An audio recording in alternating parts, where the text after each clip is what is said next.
বাজার মনিটরিং করলাম। এখানে আমাদের নিরাপদ খাদ্য কর্তৃপক্ষ, ভোক্তা অধিকার সংরক্ষণের এডি, আমাদের এক্সিকিউটিভ ম্যাজিস্ট্রেটগণ, আমাদের পুলিশ ফোর্স, আমাদের অতিরিক্ত জেলা প্রশাসক, উন্নয়ন, মানব সম্পদ সহ আপনারাও ছিলেন। আমরা মোটামুটি আমাদের যারা ক্রেতা তাদের কাছ থেকে শুনে যেটা মনে হলো, বাজার পরিস্থিতি মোটামুটি স্বাভাবিক রয়েছে এবং নিত্যপণ্য যেগুলো রয়েছে সেগুলোর দাম আমাদের যারা ক্রেতা রয়েছে তাদের নাগালের মধ্যেই রয়েছে এবং অস্বাভাবিক কোনো মূল্য এখনও আমরা পাইনি।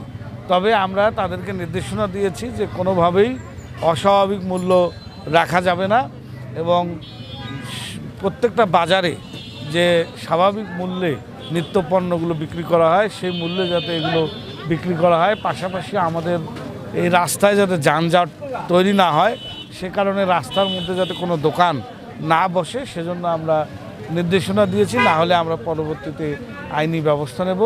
পাশাপাশি আমরা দু একটি দোকানে আমরা যেমন হাইডোজ ব্যবহার করছে কিনা ইফতারি বানানোর জন্য, জিলাপি সহ অন্যান্য যে পণ্যগুলো রয়েছে, পাশাপাশি মাছে ফরমালিন দেওয়া আছে কিনা সেগুলো আমরা পরীক্ষা করেছি, সেগুলো আমরা পাইনি।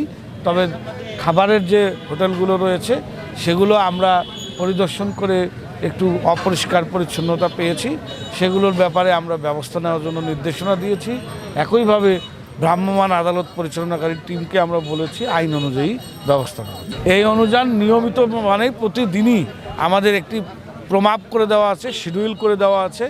সেই অনুযায়ী আমাদের যে বাজার মনিটরিং টিম আছে তারা প্রতিদিন এই বাজার বিভিন্ন বড় বড় বাজারগুলো যেগুলো আছে সেগুলো মনিটরিং করবে এবং একইভাবে আমাদের উপজেলা পর্যায়ে আমাদের উপজেলা নির্বাহী অফিসার সহ সহকারী কমিশনার সহ যারা বাজার মনিটরিং টিমের সাথে সংশ্লিষ্ট তারা নিয়মিত কিন্তু বাজার মনিটরিং করছে।